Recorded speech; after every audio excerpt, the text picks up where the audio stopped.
Hi friends, welcome back to another episode of MALATHY'S kitchen. இன்னைக்கு என்னோட கிச்சன்ல நான் செய்ய போற ரெசிபி சாக்லேட் கேக். இந்த ரெசிபி எப்படி செய்யணும்னு வாங்க நம்ம பார்க்கலாம். ஒரு மிக்சிங் பவுல் எடுத்துக்கோங்க. அதில் நான் ஒரே ஒரு எக் சேர்த்துக்கிறேன். அந்த எக்கை ஃபஸ்ட்டு நல்லா பீட் பண்ணிக்கோங்க. அப்போ தான் நம்மளுக்கு எக் ஸ்மெல் வராமல் இருக்கும். எக்கு நல்லா பீட் பண்ணதுக்கப்புறம் நான் இதில் 2 டீஸ்பூன் ஆஃப் பட்டர் ஆட் பண்ணுறேன். அப்புறம் 1/2 டீஸ்பூன் வெண்ணிலா எசன்ஸ் ஆட் பண்ணுறேன். அப்புறம் 2 கப் அளவுக்கு நான் சுகர் ஆட் பண்ணுறேன்.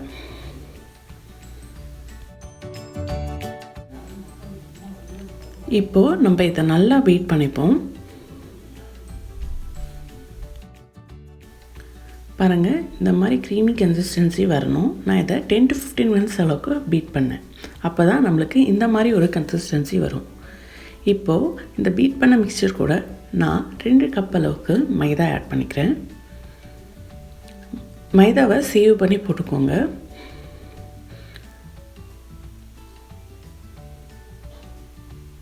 மேலவே 1 டீஸ்பூன் அளவுக்கு பேக்கிங் பவுடரும் 2 டீஸ்பூன் அளவுக்கு கொக்கோ பவுடரும் நான் ஆட் பண்ணுறேன்.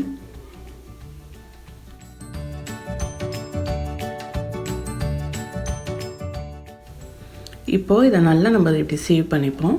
ஏதாவது லம்ஸ் இருந்துச்சுன்னா அதை இந்த சீவர்லேயே தங்கிடும்.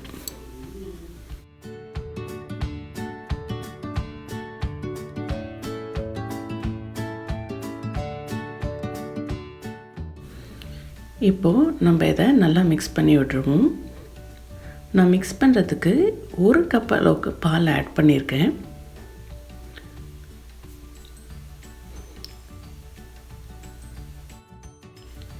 இப்போ பாருங்கள், இந்த மாதிரி பேட்டரி கன்சிஸ்டன்சி வந்ததுக்கப்புறம் ஏற்கனவே நம்ம க்ரீஸ் பண்ண மோல்டில் இதை நம்ம ஆட் பண்ணிக்கலாம்.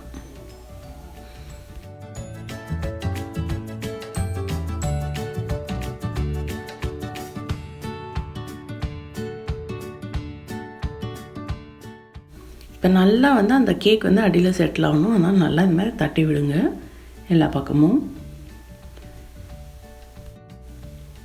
இதுக்கு மேலே நான் கேஷ்யூவையும் ஆல்மண்டையும் நல்லா பவுட்ரு பண்ணிவிட்டு இது மேலே நான் ஆட் பண்ணியிருக்கேன். இது ஆப்ஷன் தான். உங்களுக்கு எக்ஸ்ட்ரா இந்த மாதிரி ஒரு ஃப்ளேவர் வேணுன்னா நீங்கள் இந்த மாதிரி ஆட் பண்ணிக்கலாம். ஆட் பண்ணிவிட்டு இதை நல்லா தட்டி விட்டுருங்க. இப்போது நம்ம இதை பேக் பண்ணி எடுத்துடலாம். நான் ஓவனை 350 டிகிரி அளவுக்கு ப்ரீ ஹீட் பண்ணி வச்சுருக்கேன். இப்போ நம்ம ஓவனில் வச்சு கேக்கை பேக் பண்ணி எடுத்துடலாம். பாருங்கள், நம்ம கேக் நல்லா பேக் ஆகிருக்கு. இதை கார்னர்ஸ்லாம் எடுத்து விட்டு ஒரு 10 மினிட்ஸ் கழிச்சு ஸ்லைஸ் பண்ணி எடுத்துக்கலாம். பாருங்கள், பார்க்கவே எவ்வளோ டெலிஷியஸாக இருக்குது. நீங்களும் இந்த ரெசிபி உங்கள் வீட்டில் ட்ரை பண்ணுங்கள். ட்ரை பண்ணிவிட்டு எப்படி இருக்குன்னு மறக்காமல் கமெண்ட் செக்ஷனில் கமெண்ட் பண்ணுங்கள். நீங்கள் இது வரைக்கும் மாலத்தீஸ் கிச்சன் சேனலை சப்ஸ்கிரைப் பண்ணலாம். மறக்காமல் சப்ஸ்கிரைப் பண்ணிவிடுங்க. மறக்காமல் லைக் பட்டனையும் ப்ரெஸ் பண்ணிவிடுங்க. தேங்க்ஸ் ஃபார் வாட்சிங்.